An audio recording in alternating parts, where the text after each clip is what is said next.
Oh my gosh, we had the pleasure of meeting this amazing, magical, beautiful soul at Hair Love Retreat last year who sat down next to us at dinner and started just chit-chatting away like we were best friends and soulmates for like many lives. And it just clicked like this girl is a part of the tribe. Like we need to know, like, who are you? What do you do? And when she said human design, it was a category that I've heard of, but never gotten to dive deep into to understand. I've spent my time learning the tarot. That's a lifetime of learning. And so that was the tool that I chose. But today we bring Lindsey on because we want to dive into human design and how it understanding it can help you to fulfill your life mission. And I'm sure there's a lot of other things that Lindsey's over there like, yep, this is what it is. Like, to understand yourself deeper. That's ultimately what Chris and I provide here on the Elevated Life, are tools for self-discovery that lead to healing and transformation, right? And human design is one of those tools that Chris and I have found to be helpful. After having a reading with Lindsey, we were both like, no shit, we're both generators. It makes a whole lot of sense as to why we are giving our energy like 10,000 fold, and we just have more and more and more, and people just keep coming to us for more. Like, literally one of my best quotes is Brittney's like plugging into a spiritual battery. Like, what the heck? And I didn't know human design before that. And now that I am aware of the things that you've taught me, Lindsey, I can understand like recharging myself is essential to keep doing the healing work that I'm doing. So Lindsey, I just want to just jump right in and start with like, what the fuck is human design? And how did you get into it? I love starting there. First of all, thank you for having me on. I'm so grateful to be here and to share human design because I'm obviously very passionate about it. So human design is like an operation manual for your mind and your body. And it combines ancient modalities of astrology, Kabbalah, I Ching, the chakra system, and quantum mechanics. So it uses your birth information to generate your own individual energetic blueprint. So no one on earth has the same blueprint as you. And human design celebrates diversity. It celebrates you're unique. You're a weirdo. You are perfectly designed to do whatever it is that you're here to do on earth. And the cool thing is it believes, and I totally believe, that our body is the all-intelligent vehicle. So it breathes on its own. It heals itself. Our subconscious mind is creating our reality. And we're designed, who we are, our soul, our spirit, we're designed to be the passenger, to just sit in the passenger seat and let the body do its thing. But often we're in the passenger seat trying to take over the wheel. And that's why we feel this discord. So human design is like, here you go. Here's how to operate your body so that you can live in alignment and live the life of your wildest dreams. So that's why I'm really passionate about sharing this.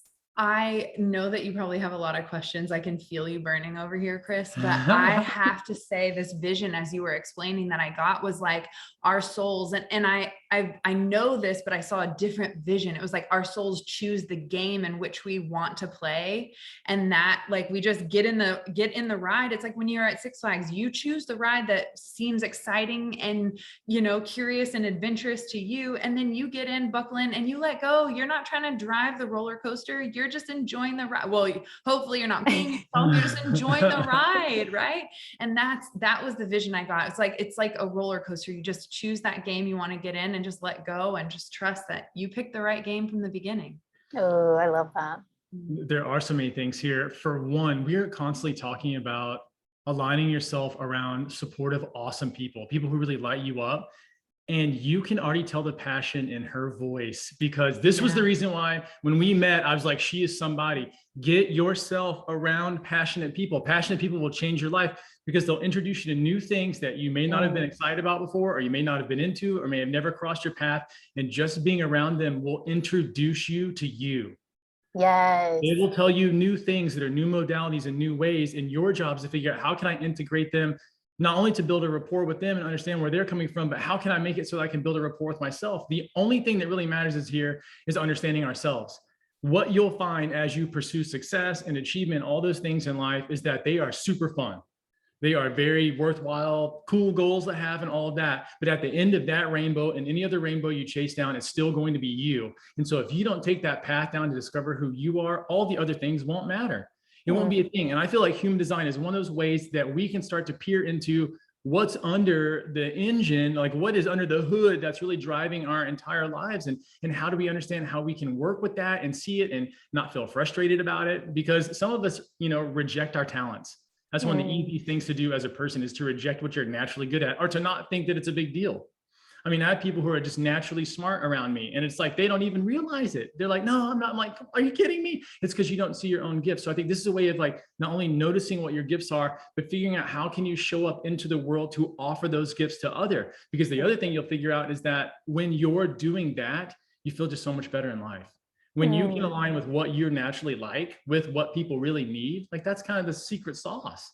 It's like I'm waking up and not only are people enjoying what I'm doing, but I am too, which is a big part of like how to sort of like almost hack this world, to figure out like, where is the part where I can inject myself in, where can I offer the most love up. Thank you so much for being here. I love what you do. And not only do I love what you do, but your passion behind it is something that I think people should really like tune into, because when you have a person who's a healer, which is what I definitely consider you to be, anytime you're facilitating someone understanding themselves or helping with themselves, that's a healer.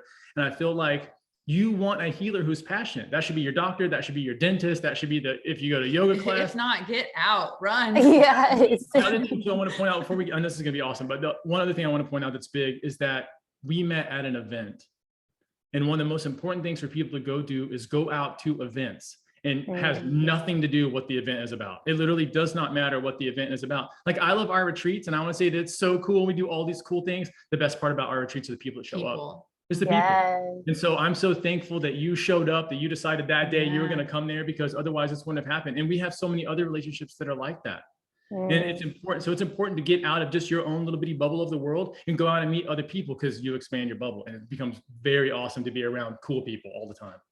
Hell yeah. The first person I signed up with, I'm like, who, tell me more, what you know? Like, well, all I heard about was human design the whole week yeah. we were there. It was just, hey, what are you a generator? I'm like, I'm not sure. And people were like, we need to go talk to her. Everyone figured out what their human design was by the end of that. Yeah, like, and that's how you want to wait, what am I? And that's the thing. I was really curious about human design, because a lot of the times you come across things like, what kind of potato are you? Quizzes. And like, I want to know, like, is this like based in reality? Is this based on like real shit? And like, astrology to me is something that I follow, and I can see how much it influences the energy of what we experience. And so when you shared that that's what just a piece of it, it takes so many different parts.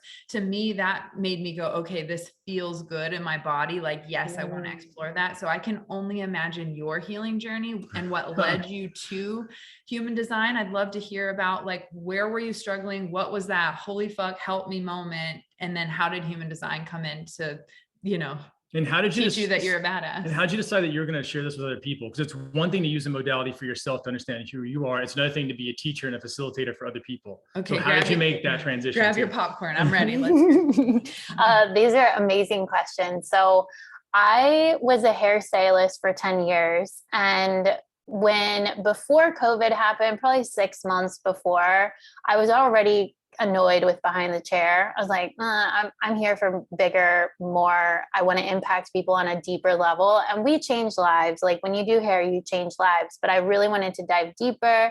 I'd already been on a personal development journey. So I was already talking about that behind the chair, like, self-love and meditation and you are not your thoughts. And it was a huge passion of mine to share that.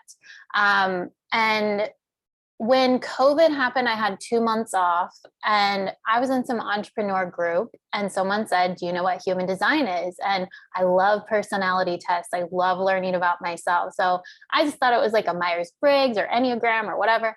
And I did it, and it said, you're a manifesting generator. And I was like, oh, that was cool. Like, I was getting into manifestation. And so I applied what little knowledge I knew, and I started noticing a change. And then it kind of went out of my life and it popped back in, and I became obsessed. And that's just what I do. I become obsessed with things, and read every book I could get my hands on, listened to all the podcasts, took a course, and started noticing massive transformation. And I'm a knowledge person, so I love learning, like love it.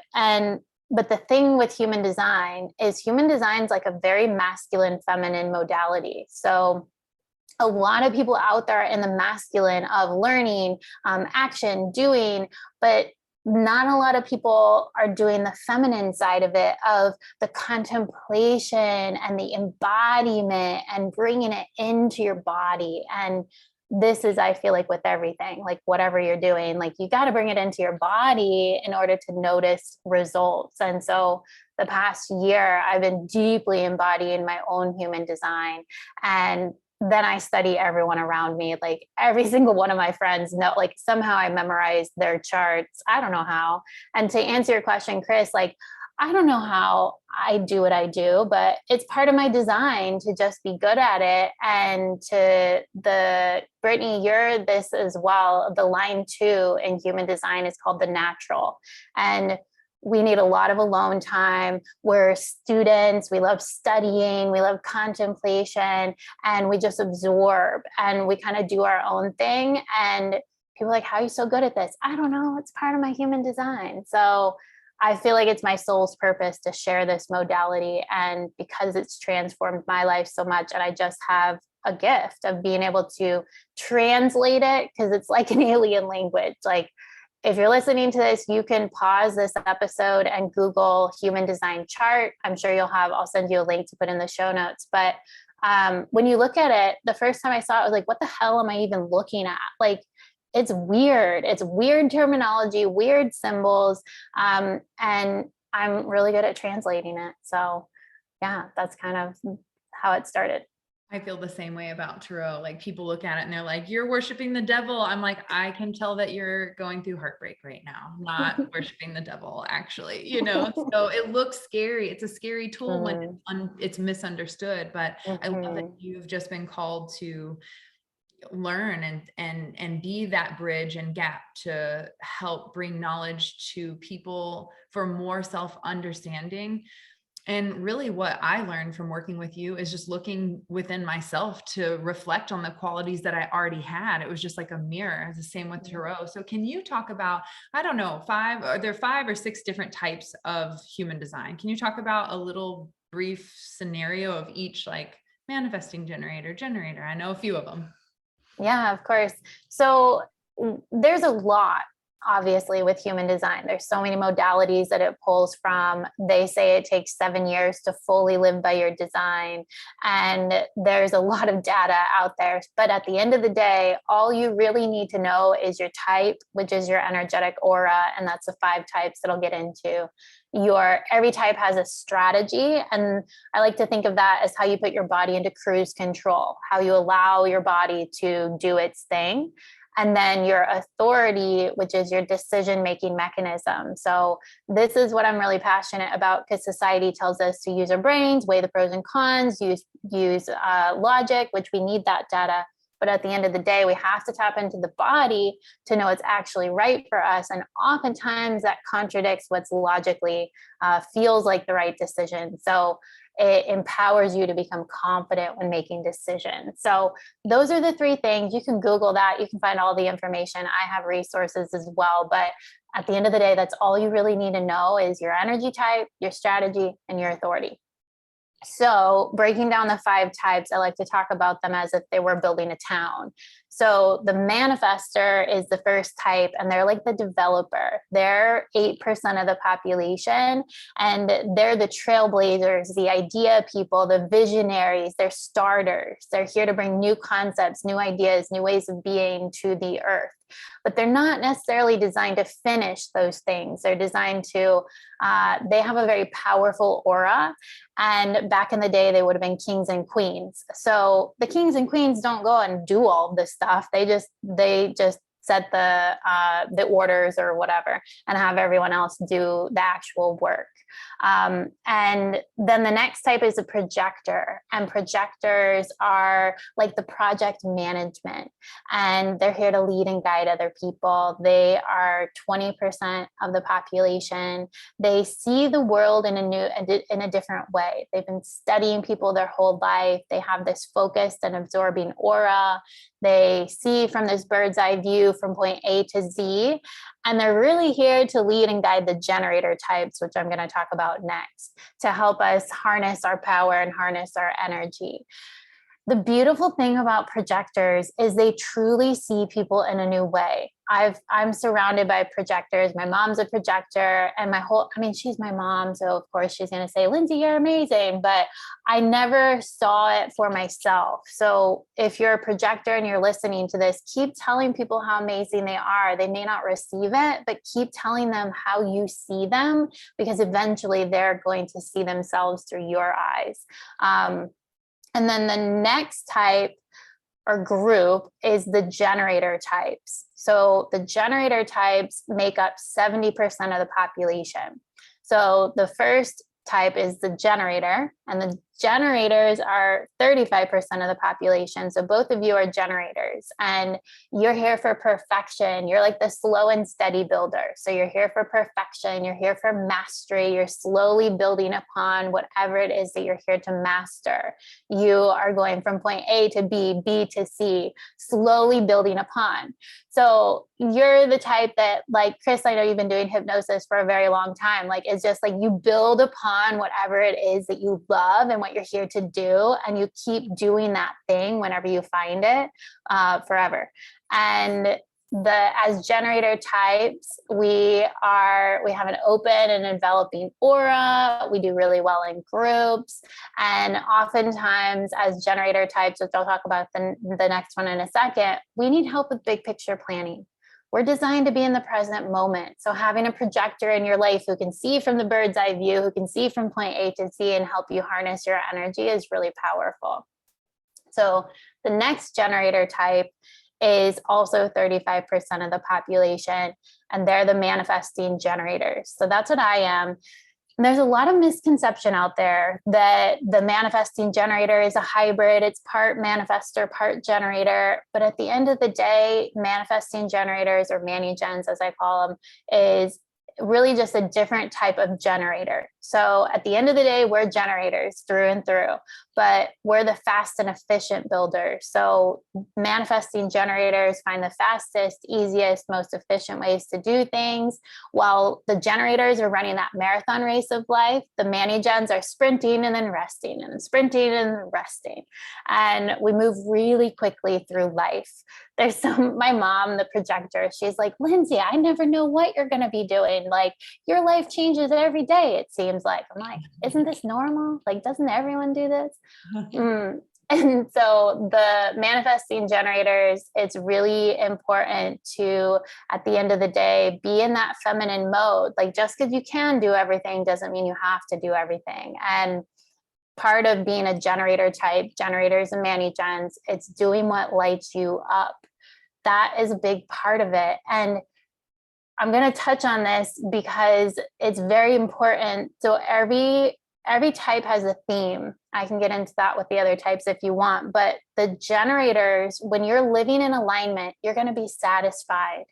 And whatever satisfaction looks like to you, like, oh, I get to do this podcast, and then I'm going to this event, and I'm hanging out with my bestie, and then I'm eating a delicious meal, like satisfaction with the mundane and then the big things, that's when you know you're in alignment. When you're not in alignment, you're going to be frustrated. And there's a lot of frustrated generators out there.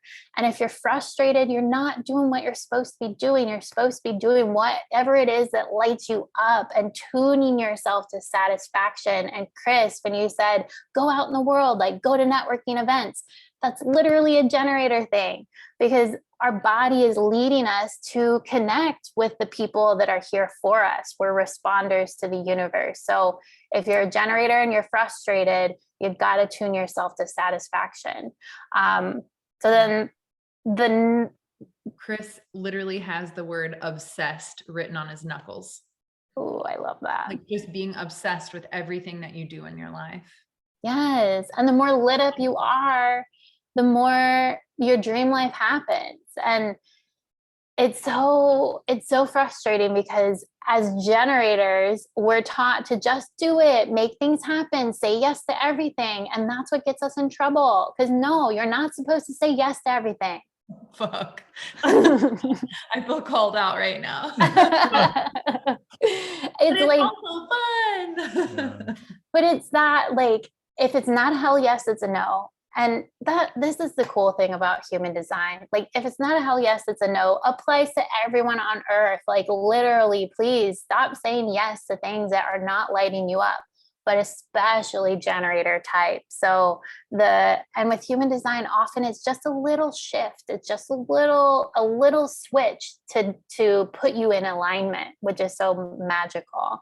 And then the last type is the reflector. And the reflectors are only 1% of the population. And I'm very grateful to know actually a lot of reflectors. And they are like the interior designer. They're like unicorns. They're completely different from everyone else on Earth. They're lunar beings. They are samplers. What makes them a reflector is all of their centers are white. So they're literally taking an energy from other people. And environment is super important for them and the people they're around. So if a reflector is not happy, it's because the people around them are not happy. And they say that you can tell the health of a community based upon the reflectors who are in it. So reflectors are magical unicorns. I feel like we need to revamp the team and make sure that we have one of every human design on the team. Well, I'll tell you something that's really sorry if you don't make the cut. Yeah, there's something really interesting. We saw, so there's a lady in big marketer, really big marketer, Amy Porterfield, who's, I mean, I think one of the world's best right now. And she puts out courses that are on systems, like how she runs her business, how she does things, how she does webinars, how she does all stuff, right? And so we have one of those that's on her systems. And in her hiring, she shows like how the templates for how she hires people. She asks these questions, like, what's your sign? Where were you born? Like she's like, when you find people who are at the very top, like top, like she is, they're thinking about things on this level. So, I mean, I love how you know who your mom are, who your friends are, all the kind of things. And I think it's so important for us to start to have an awareness that other people are different than we are. Yes. I don't know how long it took me to figure that out. I think it took me over 30 years to figure out that people are different than me. And Britt's always telling me that. I'm like, I cannot compare you to the rest of the world because it's just like the templates don't line up. Okay. You're not normal. Yeah. So I feel like this is something for really everyone to start understanding because, you know, like you're pointing out, it's not just about figuring out what your strengths are. It's figuring out where you fall down.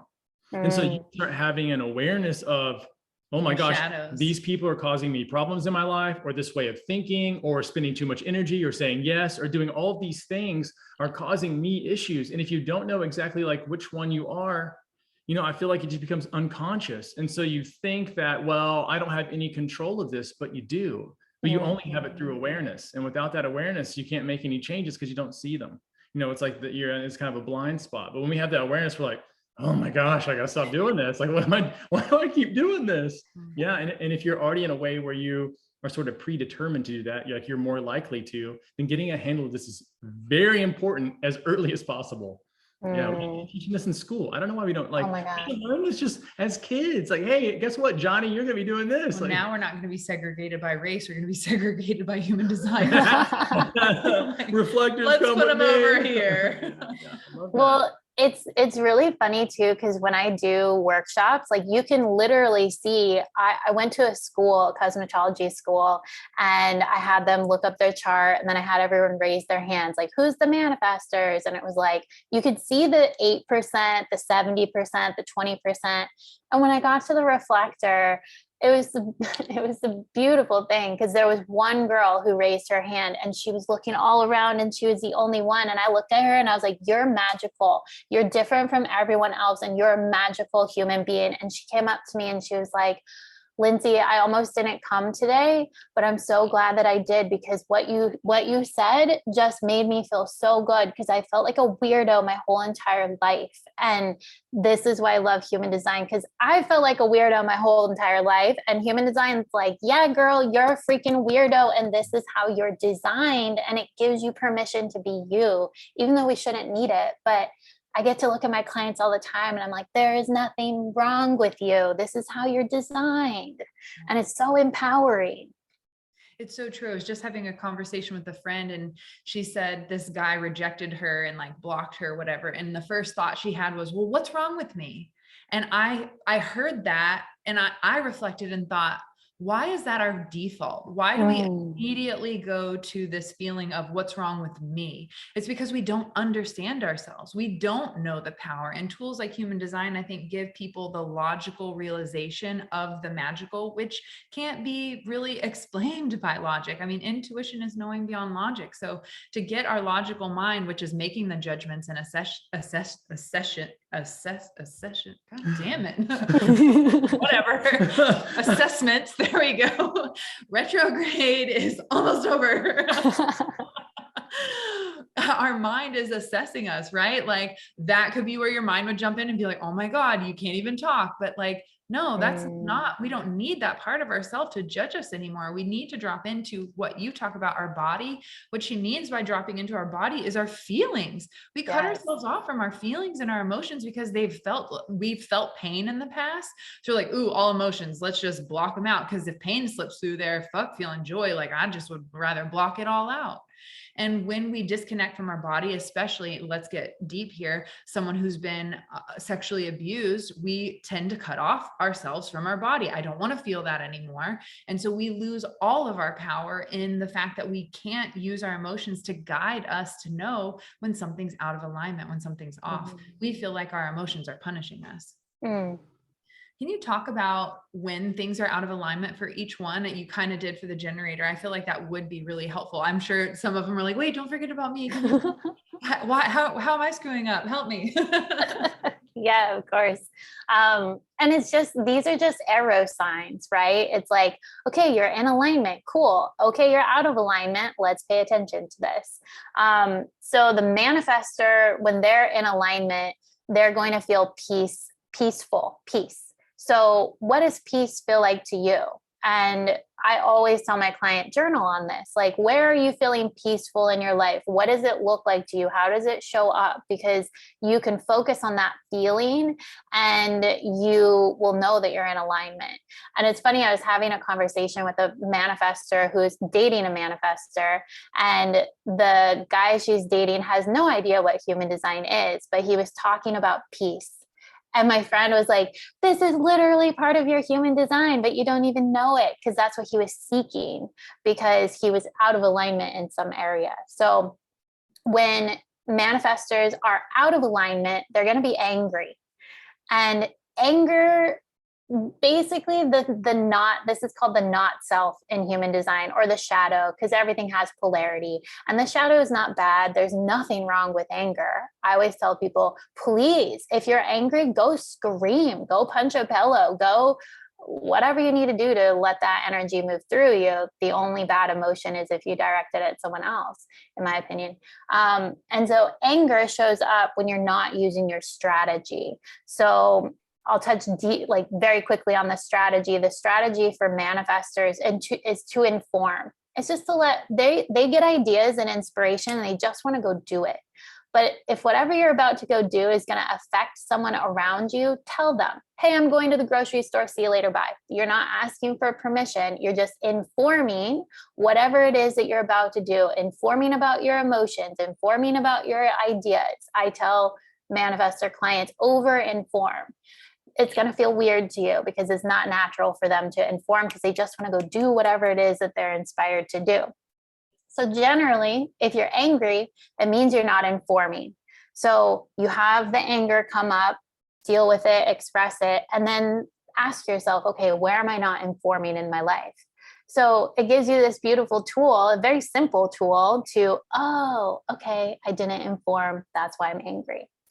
The projector, the theme when you're living by design is success. And that's not just money, but successful schedules, successful relationships. What does success look like to you? And where do you have it in your life? And where do you want more of it in your life? And the not self is bitterness. And bitterness generally shows up. Your strategy is a two-parter. The first part is wait to be recognized. So part of being a projector is you're designed to be a lighthouse. You're designed to shine bright, to talk about your zone of genius, talk about what lights you up, and to put yourself out there to be seen in order to be recognized. So a lot of projectors I work with, they're so scared to be seen, and then they're bitter because they're not being recognized. Well, you got to put yourself out there. The lighthouse doesn't go out and get the tugboats and drag them in. The lighthouse stands tall and bright and will trust and knows that the tugboats are going to come to them. And then the second part is wait to be invited. And that's mainly for advice. So projectors, they see from this bird's eye view, they see from point A to Z, and they hold space for people to tell their problems.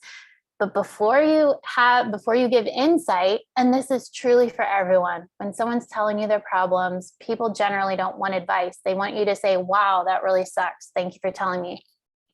And then pause. So if you have advice, especially if you're a projector, say, hey, I've got some insight. Do you want to hear it? It's putting people in the receiving mode to receive your beautiful insight if they want it.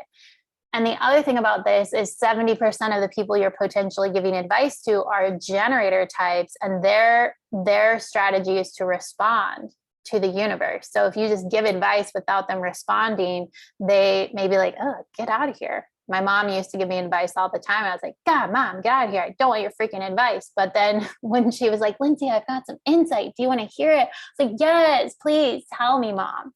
So it's these little shifts that help. So we already talked about the generator types, both generator, Manny, Gen. When we're in alignment, satisfaction. When we're out of alignment, frustration. And the strategy is to respond to the universe. And going back to just do it, make things happen, say yes to everything. We're designed to tune ourselves to what lights us up and to move through the world and just doing what lights us up. And the way we know if it's for us is our gut, it's our sacral center will say, hell yes. Or if it's not hell yes, it's a no. So if you're frustrated as a generator type, you've either said yes to something that's a no, or you're trying to push, you're trying to force, you're trying to make something happen. And you got to chill out. And that took me a long time to learn. You both are like smiling so much right now. What's coming through? How are you? Fuck off. And I'm also like, I'm like all of these, by the way. Like, I feel like so like identify with each one of these types to some varying degree, but definitely. Well, I think the big deal, one of the big importance besides hiring and besides having the awareness of yourself so that you can work on some of these weaker spots. You're gonna marry. You're gonna spend your life with. Think about if you knew what your kid was going to be like, or had at least an inkling, some knowledge, some hints where you can say, oh, well, this is a way that I can approach them because I'm this way and they're going to be that way, or they're going to be more likely to be this way. So if I will tell them extra information, or if I will not overwhelm them, or don't jump into feelings first. It's so smart to have a different way of approaching different people. Because I feel like so many people use whatever one way they've learned or was successful one time. It's like some people, when they were kids, learned that screaming worked and crying and whining. And so like, that's the only modality they figured out as adults. You got people who are 60 years old. That's the sixth category. Those are called manipulators. 60 years old and they still just whine and complain. You're like, that didn't work. Like, stop using that. Use other modalities you can try out that would be effective, that where you could get exactly what you wanted. And I think a lot of the understanding is starting to have a life that we want. Because if we start to understand how it works and how we can interact with other people, we can start to make changes in our regular everyday stuff. And then we start to experience new things. People like us more. So, I mean, just think about that. If you go home to your partner and you figured out how they talk and you know how that you operate and you work with that, guess what happens at night? You're not arguing. Guess what that means? There's a lot more intimacy time. You're going to do a lot more fun things. you know, you get a little more break in life. They're like, hey, guess what I did? I did this for you, or, you know, I did that together. And it's amazing. And suddenly you build this relationship that's beautiful, all because you took a little bit of time to figure something out about yourself. Like doing this kind of work to me is worth it. And it normally adds a little bonus to every single other category of life. I love it. Totally. Yeah. Yeah. I always say, like, you turn the spotlight in or get to know yourself first, but then the people around you. And it was actually touching on kids. It was created with kids in mind. And kids are already living by their design. Like, it's their environment that screws them up. And so as a parent, all you need to know is their type, strategy, authority. And if you can encourage them to lean into that, magic, like such magic. I just love all healers have crystals in their hands during podcast interviews. Yes.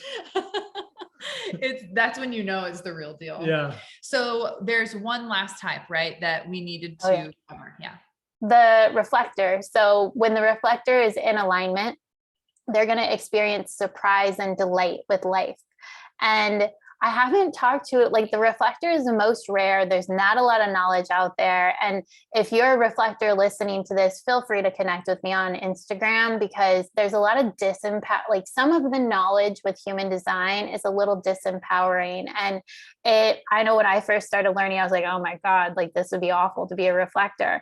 But now I see the magic of it. And my friend Lexi's a reflector.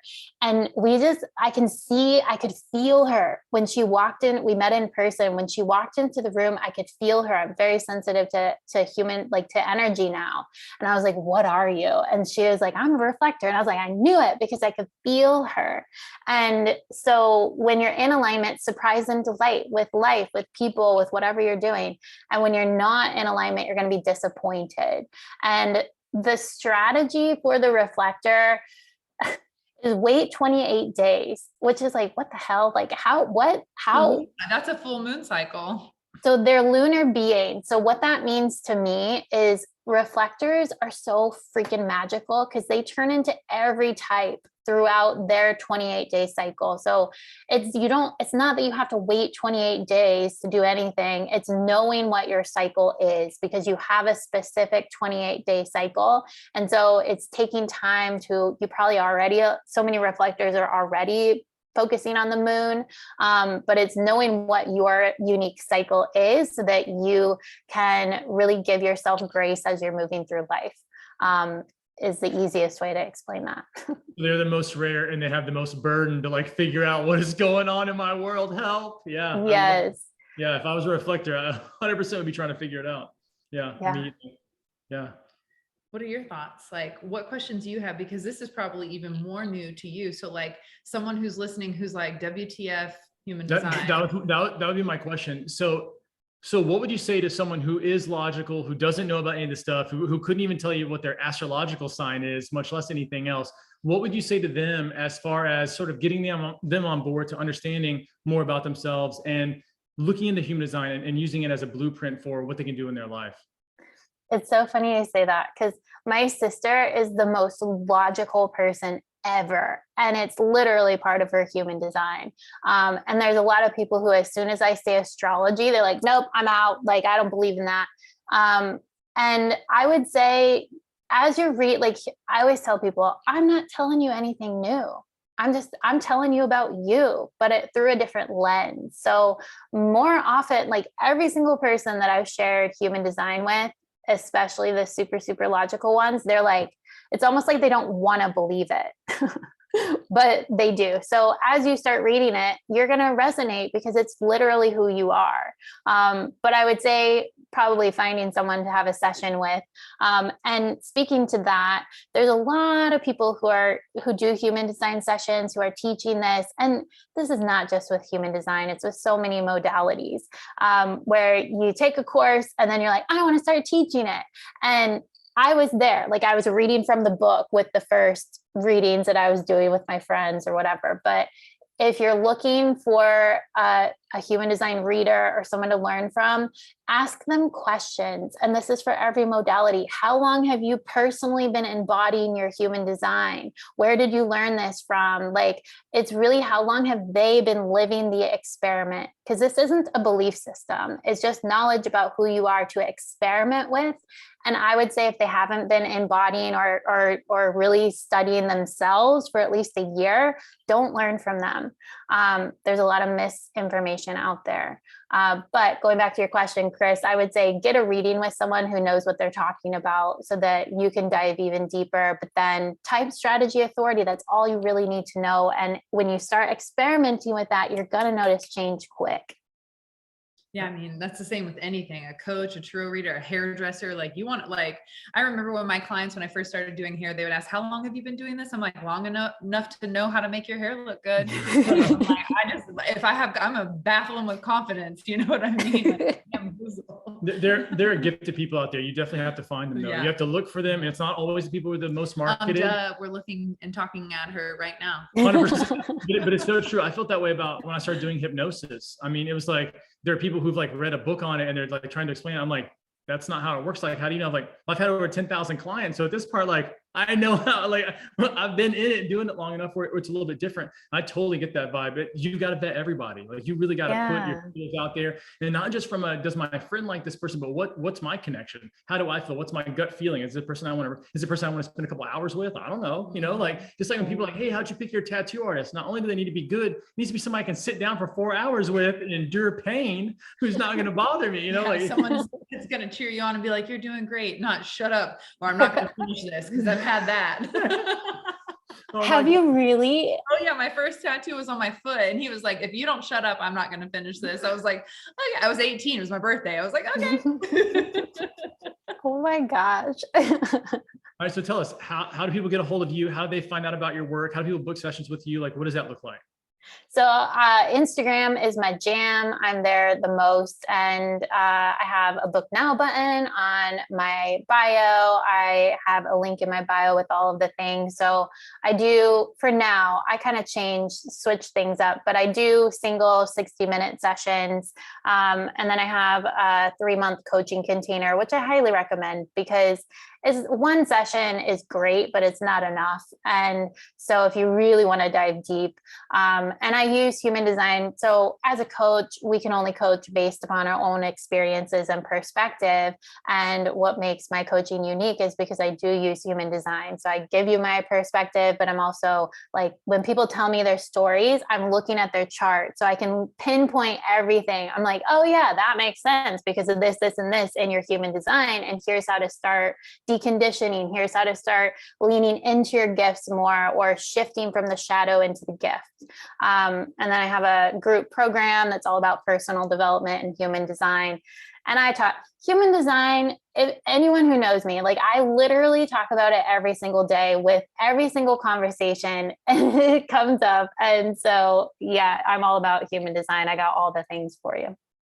I love that so much. And it's so great to just have someone so passionate about sharing this tool, because that's what really truly makes you special, Lindsey, is embracing. I mean, just literally like reflecting. We had this conversation with you earlier about how much we've all grown since we've met just 1 year ago. And what is different is that we have empowering connections and supportive people in our community. And we have more deeper understanding and knowledge of who we are and how we operate, so that we can know when to hold back and recharge, or show up, or hold back, or ask for more, or, you know, speak up, or be okay with being your weird, authentic self. Like I think it's just been so beautiful to watch you fully embody your design. And you talk about, you know, finding a good teacher. I can truly look at you and say, you are embodying everything that you came here to do. You're the one. You're the one. Thank you. It was obvious when Britt was talking about human design. I was like, we know exactly who our person is. I mean, like, she's the person. Like, we love you so much. Thank you so much for today. Oh, thank you. I love you both. So any last thoughts or things that people should know that might be interesting, or like last little bit on human design? I say this all the time, type strategy authority. That's all you really need to know. And like I said, you can Google all of that. There's so much free content out there. But at the end of the day, that's all you really need to know, and apply that so that you can you can let your body do its freaking thing. Like that's been in the past, like you said, thank you for that reflection, Britt, because I have been embodying it and it's been hard. It's been hard to go against what I've been taught my whole entire life. But the more I do it, the more magnetic I become, the more like lit up. And that's what it's all about, is really enjoying this life and this journey. And the more you know about yourself, the easier it gets. Well, I feel like that almost answers my last question for you. What does living an elevated life mean to you? Being satisfied, like leaning into that satisfaction of, ooh, like what do I get to every day I wake up? I'm like, what am I responding to today? I don't know, but I'm here for it. Like, what is my body? Like, what conversations am I going to have? What delicious food am I going to eat? What am I going to hear? What am I going to feel? What am I going to touch? Like, the leaning into that satisfaction and the sensual energy, sexual energy, life force energy, like that is what living an elevated life means to me. Bingo. Wowza. I'm like, I want to go have sex, eat cake. I'm like, I want to go the do same all, time. yeah, I was thinking all in the bed at once. Like, can we do yes. just set the tone for a magical day. I am so grateful for you sharing your wisdom and your knowledge, your love and light here on the Elevated Life podcast. If you guys love this episode, please tag us, tag Lindsey. We'll add all of her information in the show notes below. This has been truly magical and eye-opening. I hope so many more souls give themselves permission to explore things that seem uncomfortable or new outside of their comfort zone so that they can learn more about who they truly are and step into their light. Thank you, Lindsey. And until next time, we'll catch you later. Peace. Thank you.